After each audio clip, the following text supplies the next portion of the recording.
자, 계속해서 우리 사도행전인데요. 지금까지 사도행전이 지금 무슨 사건으로 계속해서 지금 이어지는가 하면은 사도행전 3장 1절에 베드로와 요한이 성전 미문이라는 곳에 앉아 있었던 선천성 안전뱅이를 치유하는 사건에서 지금 오늘 이 본문까지 나오는 겁니다.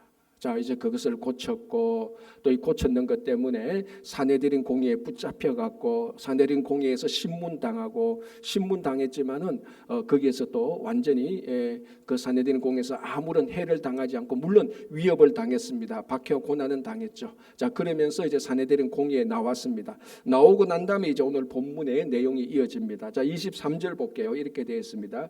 사도들이 노임에 사내들인 공의에서 나왔죠. 그 동료에게 가서, 이 동료는 뭐 또 다른 사도들이나 함께 예수를 믿는 사람들입니다. 동료에게 가서 제사장과 장로들의 말을 다 알리니, 그 사내들인 공회에서 자기들이 신문 받았는 거, 자기들이 위협받았는 걸 다 알렸습니다. 알리니 그들이 듣고 동료들이 듣고 한 마음으로 하나님께 소리를 높여 이르되, 자, 한 마음으로 하나님께 소리를 높여 이르다 기도했다는 거죠. 그래서 오늘 설교 제목을 합심 기도라 이렇게 했습니다. 오늘 이제 우리가 살펴볼 내용은 그 동료들이 베드로와 요한과 그 동료들이 다 함께 합심으로 기도했던 내용을 오늘 살펴보려고 합니다. 그러니까 우리 오늘 기도가 얼마나 중요하냐, 하나님께서 기도를 듣느냐 안 듣느냐 그런 내용을 살펴보는 게 아니고, 이건 이제 또 그때 기도가 나올 때 살펴보고, 오늘은 합심 기도를 했는데 그 기도 내용이 무엇이냐 이걸 살펴보는 겁니다. 그래서 설교 제목만 보면 오늘 기도에 대한 말씀이겠구나라고 하지만은 기도가 아니고 기도했던 내용, 그들이 신앙 고백, 그들이 겪었던 일, 그것을 우리가 살펴보는데 이 내용을 가지고 이 사람들이 하나님께 기도를 했다는 것입니다. 자, 이제 어떻게 기도를 하느냐? 제일 처음에 나오는 말이 이겁니다. 대주제여 천지와 바다와 그 가운데 만물을 지으신 이시여. 자, 이 하나님을, 창조의 하나님을 어떻게 부르는가 하면 대주제여라고 부르습니다.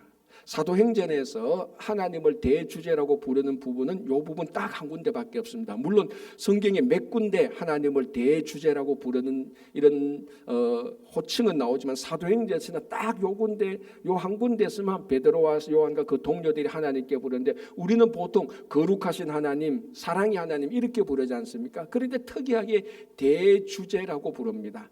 자, 대주제의 뜻은, 의미는 뭔가 하면 절대 권위와 절대 권력, 절대 힘을 가진, 능력을 가진 분을 의미하는 겁니다. 대주제. 이것이 이제 여기에서 나온 단어가 데스포트, 독재자죠, 독재자.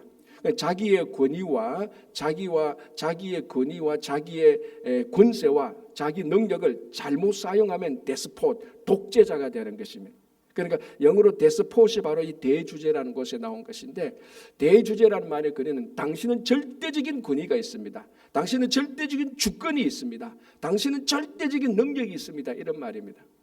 자, 그러면 지금 베드로와 요한과 동료들이 이 사도행전 4장에서 그들이 생활하고 신앙생활할 때 이 자기들의 삶에 절대적인 주권과 절대적인 권위를 행사한 한 기관이 있습니다. 그 기관이 뭐겠습니까? 그게 바로 사내들인 공의 아닙니까? 사내들인 공의는 율법을 해석할 수 있는, 율법을 해석해서 그걸 결정할 수 있는 절대적인 권위와 절대적인 주권을 가지고 있는 겁니다. 굳이 말하자면 로마 교황청하고 같은 곳입니다. 여러분, 가톨릭의 그 교리를 들어보면 교황무호설이 있습니다. 교황무호설. 이게 우리들도 착각하고 있는데, 이 교황무호설이 무슨 말인가 하면, 교황은 아무런 잘못이 없다, 그거 말하는 거 아니에요. 사실은 교황도 잘못이 있죠. 교황도 하나님께 기도할 때 자기가 죄인입니다라고 죄를 고백합니다. 그럼 교황무호설은 뭡니까? 라고 말하면, 교황무호설은 로마 바티칸 제국에서 성경의 내용을 일상생활 속에서 이걸 어떻게 적용해야 될까라고 결정할 때에, 로마 교황이 결정할 때에 그 결정은 무효하다는 겁니다. 그래서 교황무호설이 바로 그겁니다. 사람 자체가 완벽하다는 게 아니고 교황이 결정하는 성경의 해석은 무효하다, 잘못이 없다는 게 교황무호설인데, 그게 바로 이제 교황청이 그렇게 결정하면은 그건 가톨릭에게 그게 성경처럼 절대적인 권위의 말씀으로 받아들여지는 것. 바로 이런 로마 교황청처럼 바로 그 당시 있었던 게 굳이 말하면 사내들인 공회입니다. 그래서 사내들인 공회가 마치 대주제처럼 이스라엘 백성들의 율법의 생활과 삶의 절대적인 권위와 절대적인 주권을 행사했었습니다. 자, 그런데 우리가 요 앞부분에서 사내들인 공회의 절대적인 권위와 주관이 우습게 되어버렸죠. 깨어지게 되었습니다. 무엇 때문에? 베드로와 요한 때문에. 베드로와 요한이 성전 미문에 앉은 안전병기를 고쳐줬는데, 그리고 부활을 증거했지 않습니까? 그러니까 사내들인 공의의 구성원 가운데 큰 파워를 자랑하고 있는 사두개인들이 주도해가지고 부활을 증거하고 안전병기를 고친 이 베드로 요한을 잡아가지고 신문했단 말이죠. 그럼 자기가 신문하는 대로 흘러가야 되는 겁니다. 지금까지는 다 그렇게 해왔다는 거죠. 왜? 자기들이 절대적인 권위와 절대적인 권세와 절대적인 주권이 있으니까. 그런데 베드로와 요한 앞에서는 자기들이 아무런 권위도 발생하지 않았고 아무런 주권이나 아무런 주관적인 일도 할 수 없었습니다. 자기 뜻대로 안 됐습니다. 오히려 베드로와 요한은 아무런 몸에 손 하나 대지 않고 오직 해봐야 위협만 하고 그냥 내보냈습니다. 그러니까 교황청과 같은 절대적인 권위, 대주제와 같은 사내들인 공회가 아주 우습게 되어버렸습니다. 그걸 직접 경험했던 베드로와 요한이 오늘 본문에 나온 것처럼 자기 동료들에게 그런 얘기를 했단 말이죠. 우리식으로 말하자면, 야, 사내들인 공회가 이제 우습게 되어서 자기들이 뭐 권위 있다고? 아니, 아무 권위 없더라고. 우리가 가서 보니까 나사렛 예수 부활을 증거하고 그것을 우리가 그대로 말하니까 자기들도 아무 말도 못했어. 그래서 나와서 자기들이 그 나온 것을 함께 나누면서 같이 기도했는데, 그 첫 번째 자는가 뭔가 하면 대주제이신 하나님이여라고 말합니다. 왜? 이제 우리가 경험해보니 대주제, 절대 권위와 절대 권세와 절대 주권을 가진 사람은, 가진 기관은 사내들인 공회가 아니고 여호와 천지를 창조하신 하나님이십니다라고 고백을 하는 겁니다. 그러니까 절대적인 기관이라고 여겨져 있던 대주제라고 기관이라고 여겨지는 사내들인 공회를 경험해보니까 이게 대주제 기관이 아니라는 거죠. 그래서 그 사내들인 공회에서 자기들을 빼내어 주신, 만물을 지으신 하나님이 절대적인 주권자고 절대적인 권위자라는 것을 방금 경험하고 난 다음에 그것을 함께 기도하는 겁니다. 그러니까 하나님을 대주제라고 기도하는 내용이 상황과 하나님의 본질에 딱 일치하는 것이죠. 하나님이 우리 인생의 대주제입니다. 로마 교황청도 아니고 사내들인 공회도 아니고 교단 본부도 아니고 총회 본부도 아니고 어떤 기관과 단체도 우리 삶의 우주와 인류의 대주제는 여호와 하나님밖에 없는 것입니다. 자, 여러분, 슈퍼맨 알죠? 제 개인적인 생각인데 인류 역사상 인간이 만들어낸 가장 위대한 인물은 슈퍼맨 같습니다. 헤라클레스 다 덤벼도 안 되는 것 같아요. 그래서 여러분들이 알고 있는 슈퍼맨의 능력이 어떻게 됩니까?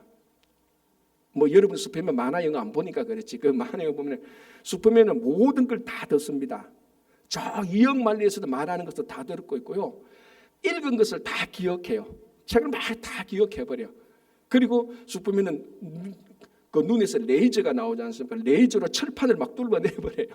그리고 또 눈에는 투시력이 있어서 저 밖에 일어나는 것도 벽이 있어도 다 봅니다. 슈퍼맨을 향해서 총알을 쏴도 총알을 다 받아내요. 그리고 소행성 같은 걸 한 손으로 들고 소행성을 막 움직여요. 그러니까 슈퍼맨이죠.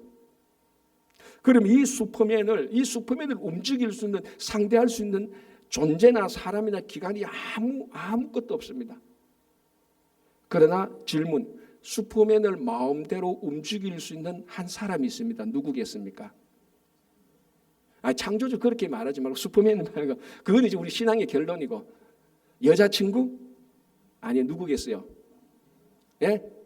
작가. 슈퍼맨은 많으니까 작가가 마음대로 할 수 있어요. 슈퍼맨의 능력이 이거보다 더 느릴 수도 있고 줄일 수도 있고 슈퍼맨을 심지어 죽일 수도 있단 말이죠. 그런데 작가는 슈퍼맨이 활동하는 그 만화 안에 들어가 있지 않습니다. 밖에 있습니다. 밖에서 자꾸 마음대로 그립니다. 그러나 자기 마음은 또 그 마음에 들어가 있죠.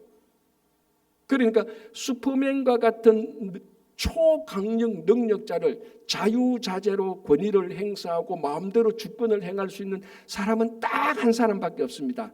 작가입니다.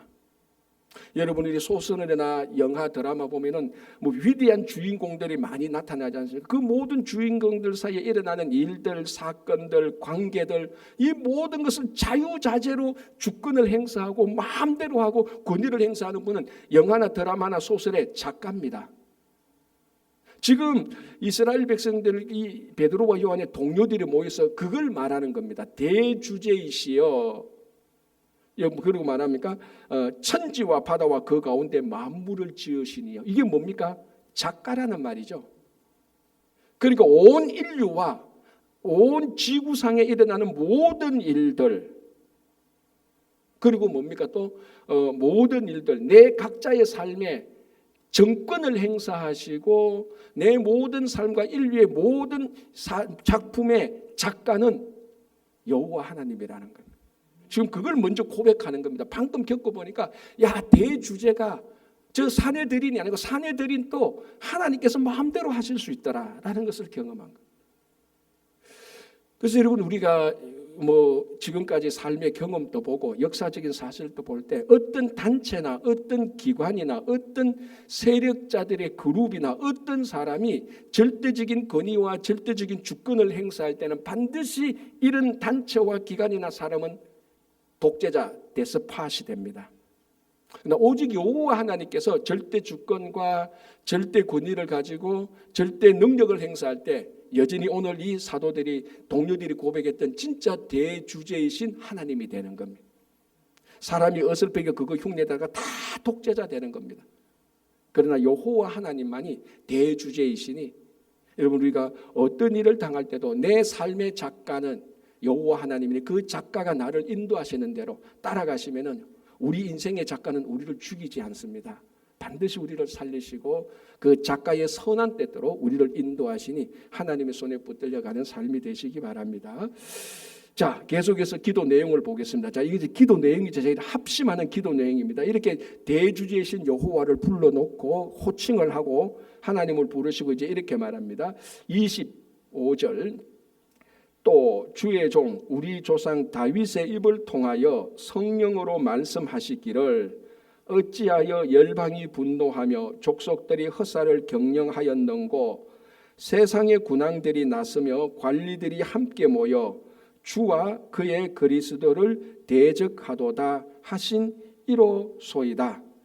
과연 헤롯과 본디오 빌라도는 이방인과 이스라엘 백성과 합세하여 하나님께서 기름 부으신 거룩한 종 예수를 거슬러. 자, 요게 첫 번째 하나의 기도 내용입니다.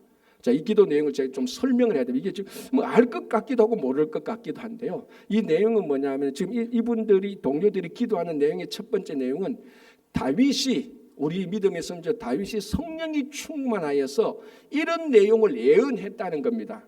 그게 이제 어찌하여 열방이 분노하며 가면서 이런 내용을 예언했는데, 이 예언했던 내용이 뭔가 하면 시편 2편 1절에서 2절에서 나오는 말씀입니다. 그러니까 다윗이 성령이 충만하여서 우리가 알고 있는 시편 1편 2편 1절 2절에서 내용을 예언했는데, 그 내용이 뭔가 하면은 모든 이방 나라들과 족속들과 왕들과 관리들이 모여서 하나님께서 기름 부으신 자를 대적했다는 겁니다. 이것이 다윗이 성령으로 성령이 충만해서 예언한 겁니다. 하나님의 기름 부으신 자들을, 세상의 모든 권세자들이 그 기름 부으신 자들을 대적했다. 그리고 이 일들이 다음에도 이런 일들이 일어날 것이다 라고 말합니다. 그 일들이 누구에게서 일어나느냐? 예수 그리스도에게서 일어나는 겁니다. 예수 그리스도, 그리스도란 뜻이 뭐죠? 기름 부으신 자 아닙니까?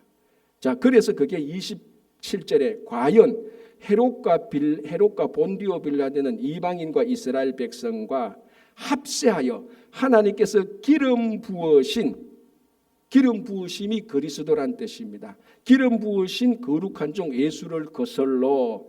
그러니까 다시 한 번 더 정리하면 다윗이 말합니다.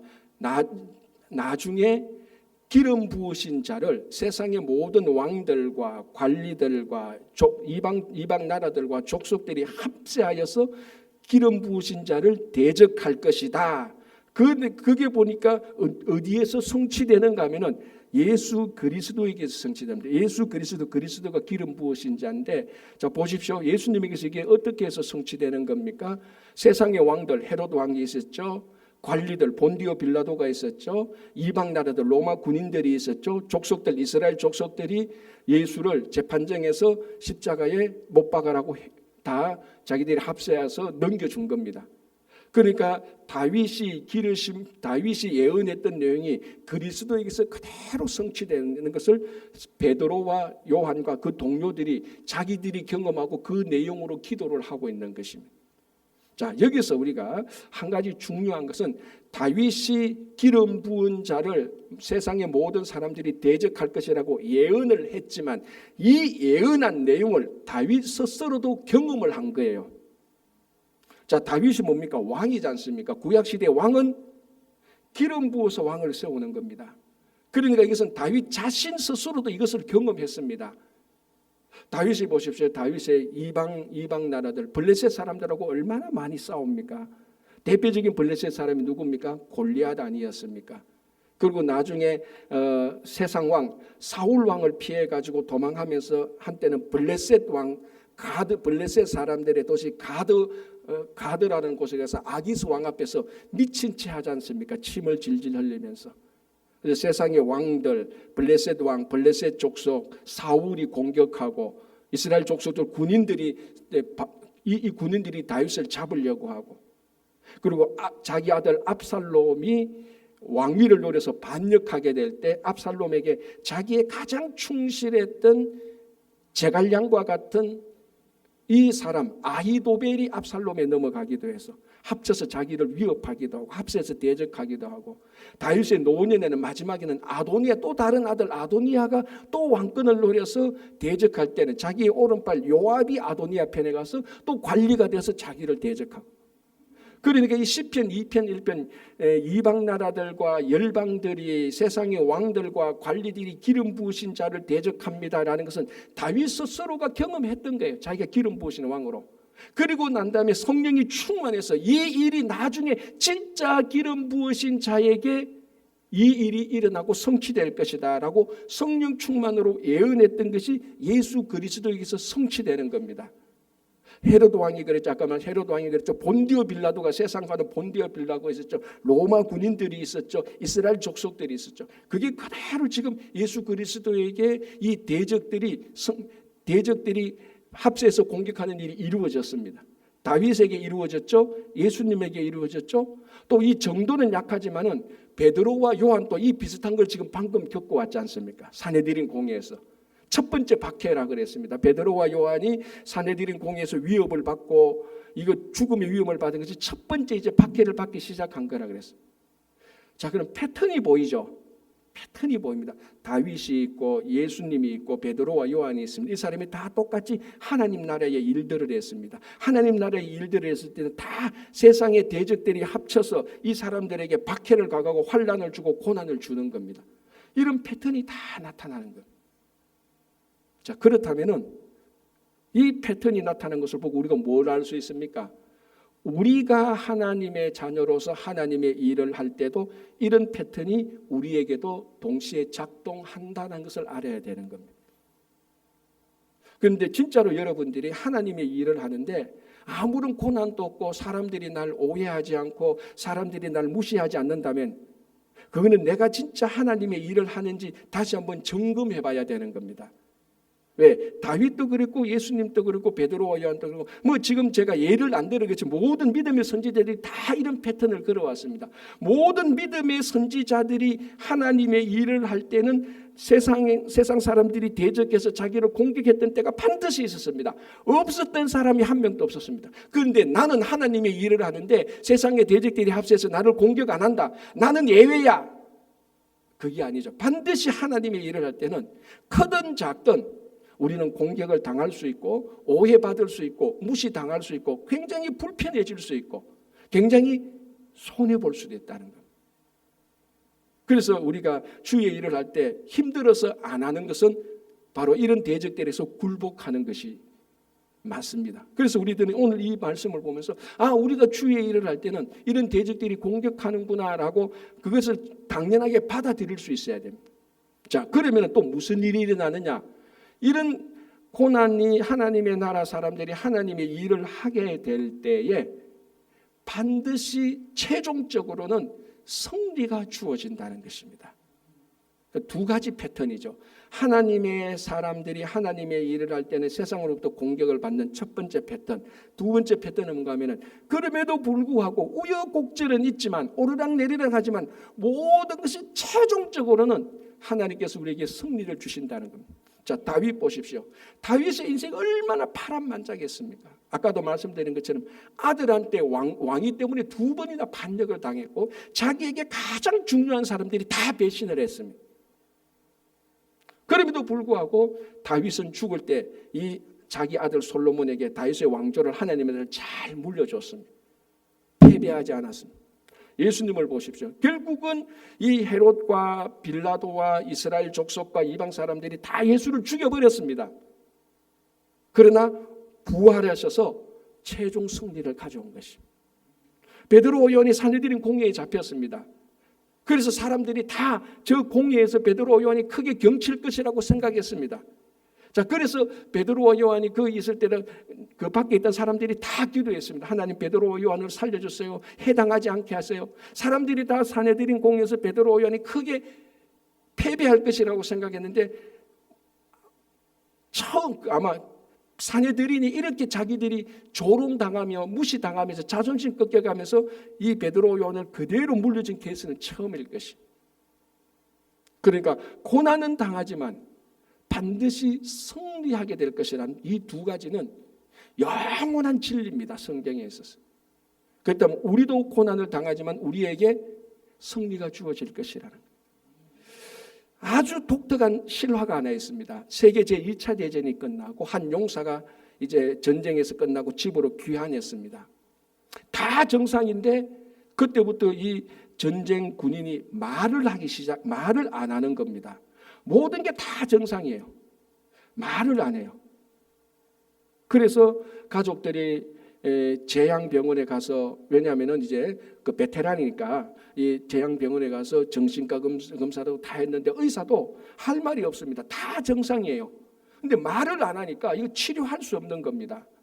그래서 이 의사가 다른 제양병원으로 보내버렸어요. 이제 거기 제양병원 정신과로 보낸 겁니다. 왜 말을 안 하니까. 그래서 거기서 30년 동안 제양병원 정신과에서 30년 동안 말하지 않은 채로 살아가는 겁니다. 그런데 어느 날 그 제양병원에 있는데 자기 고향팀하고 자기 고향팀의 라이벌 팀하고 축구하는 것을 보게 되었습니다. 근데 축구를 딱 하고 3점 축구를 보는데 이 심판이 결정적인 순간에 심판이 자기 고향팀에게 불리하도록 판정을 내려버리는 겁니다. 그러니까 이 판정 때문에 자기 고향팀이 패배할 게 너무나 짙어졌습니다. 이때 30년 동안 말을 안 했던 사람이 딱 일어나더만 TV를 보면 손가락질하면서 이 바보 멍청아, 거기서 반칙을 주면은 우리가 지고 상대편이 이기잖아라고 고함을 질렀대. 그리고 고함 지르고 또 아무 말도 안 했다. 이게 아주 독특한 것은 심리학자들이 이것을 연구를 했습니다. 어떻게 이랬는데 두 가지의 연구 발표를 했어요. 첫 번째는 그만큼 스포츠가 유럽에서 종교화되었다는 겁니다. 스포츠와 팬들과의 관계가 이게 오늘 우리 용어로 하면은 신과 성도의 관계처럼 되어버린 겁니다. 여러분 그 유럽 축구하는 거 한번 보셨죠? 축구장에 수만 명이 모여서 목숨 걸고 응원합니다. 하나님을 그만큼 찬양했다면 지구가 아마 어떻게 됐을 겁니다. 진짜로 축구공 하나예요. 유럽 전체가 떠들썩거리고 월드컵 하면 세계 전체가 떠들썩거리지 않습니까? 자, 그거 하나고요. 자, 우리는 이거는 지금 중요하게 볼 게 없습니다. 두 번째는 왜 30년 동안 말을 안 했던 이 친구가 자기 고향 축구팀이 지게 될 때에 화가 나서 고함을 질렀는가?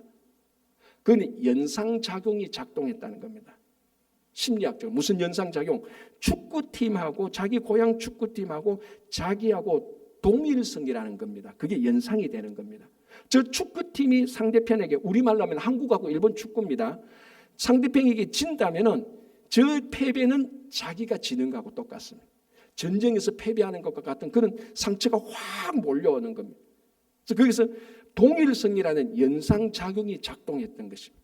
쉽게 말하면은 이겁니다. 저 축구팀이 내하고 같다는 겁니다. 저 축구팀이 진다는 것은 내 인생이 패배한다는 겁니다. 그런데 심판이 잘못했을 때, 심판이 잘못해서 우리 팀이 진다는 것은 저 심판 잘못으로 내 인생이 망가진다는 그런 동일성을 가지게 된 겁니다. 그래서 30년 동안 말을 안 했던 사람이 확 일어나서 말을 해버린 것이.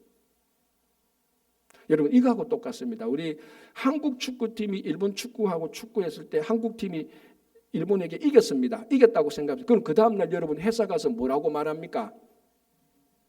그렇죠. 뭐라고요? 그렇죠. 우리가 이겼다 그래요. 한국팀이 이겼다고 말 안 해요.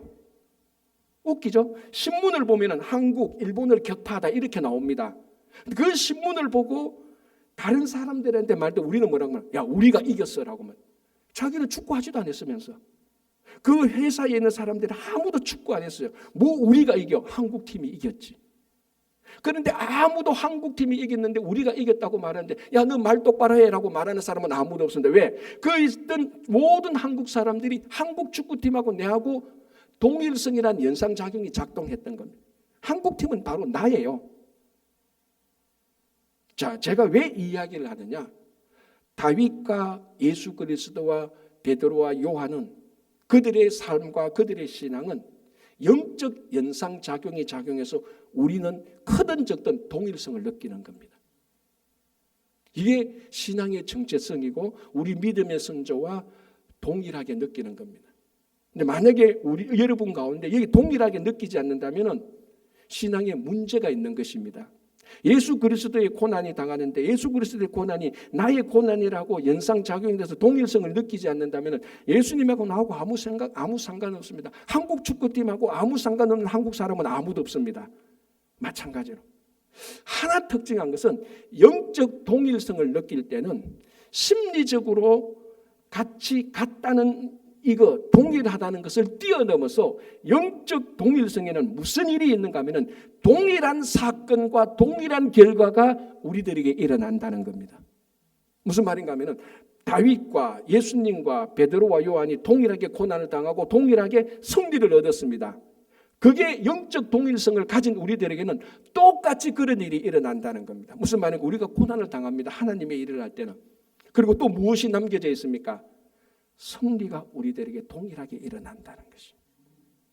그래서 우리들은 어렵고 힘들 때마다 고난을 당하고 환난을 당할 때마다 십자가 앞에 나가는 겁니다. 저 십자가에서 주님께서 당하신 저 고난과 내가 동일하게 느껴지는 겁니다. 영적 동일성은 이것만 동일하게 느끼는 것이 아니고 저 십자가에서 다시 부활하신 예수 그리스도의 부활의 그 사건이 동일하게 내게도 일어나는 것입니다. 그래서 우리는 다윗의 고난과 예수의 고난과 베드로와 요한의 고난을 보면서 내가 크든 작든 고난을 당하면서 뭘 하나 확신하게 됩니까? 반드시 최종적으로는 승리가 주어질 것이라는 것. 물론 중간 과정에는요 환난과 고난과 박해와 무시와 손해와 억울함이 계속해서 나타납니다. 그게 동일한 것 아닙니까? 그러나 확실하게 100% 주어진 것은 마지막에는 이 고난이 승리로 귀결된다는 것입니다. 자, 그러면 한 가지 더 오늘 이 본문에 이들이 기도했던 내용을 보면 한 가지 더 중요한 것은요. 왜 모든 고난마다 다 승리를 하게 되느냐는 겁니다. 여러분 이 역사를 볼 때 고난 당한 사람이 다 승리합니까? 아니지 않습니까? 고난 당한 사람은 고난 당하다 그냥 패배하는 경우가 훨씬 더 많아요. 그런데 왜 하나님의 사람들이 하나님의 일을 할 때 고난과 환난을 당할 때는 왜 반드시 그 고난을 극복하고 왜 승리하게 되는 겁니까? 그 대답이 28절에 나와 있습니다. 사실은 자 28절 제가 읽어드릴게요. 하나님의 권능과 뜻대로 이루려고 예정하신 그것을 행하려고 이 성에 모였나이다.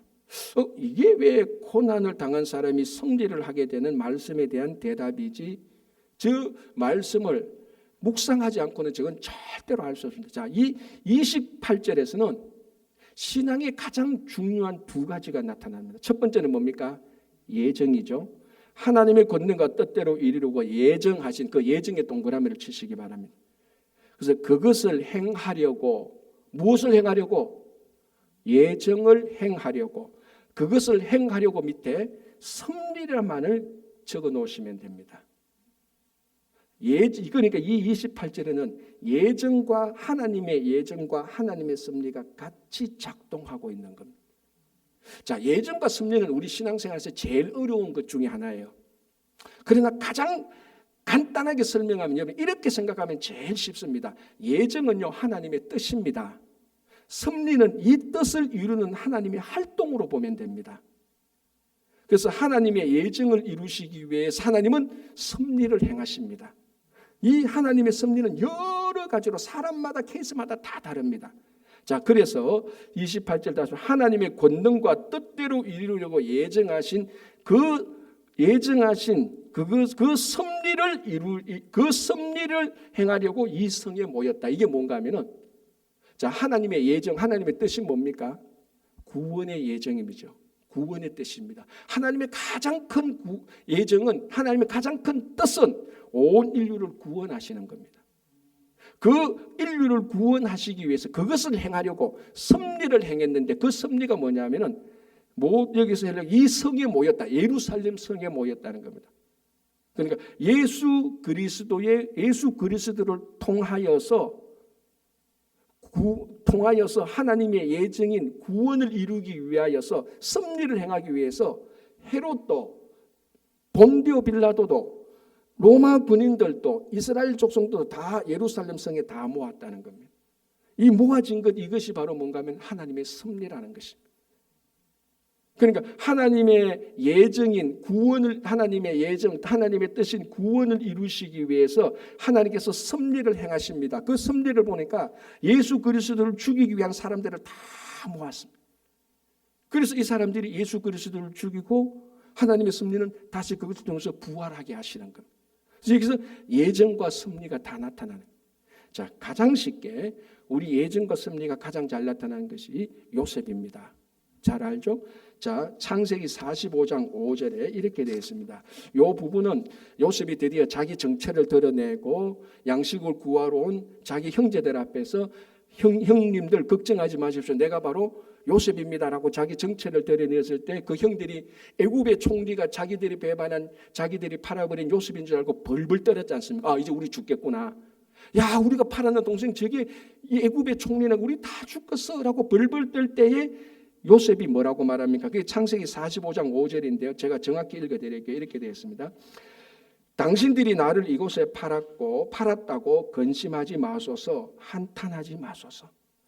하나님이 생명을 구원하시려고 나를 당신들보다 먼저 보내셨나이다. 눈치 빠르신 분들은 알아챘죠? 여기에 뭐가 있습니까? 예정과 섭리가 다 있죠. 자, 하나님이 생명을 구원하시려고 뭡니까? 예정이죠.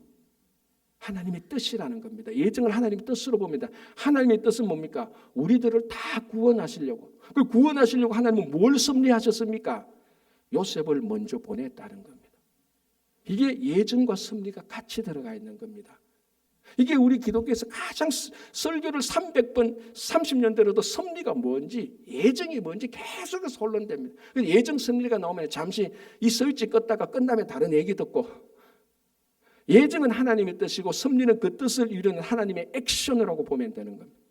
그래서 요셉에게도 하나님께서 우리 모두를 구원하시려고, 다른 말로 하면 그래서 하나님께서 섭리를 행하십니다. 구원하시기 위해서 이스라엘 그 야곱의 가족들을 애굽으로 보내는 겁니다.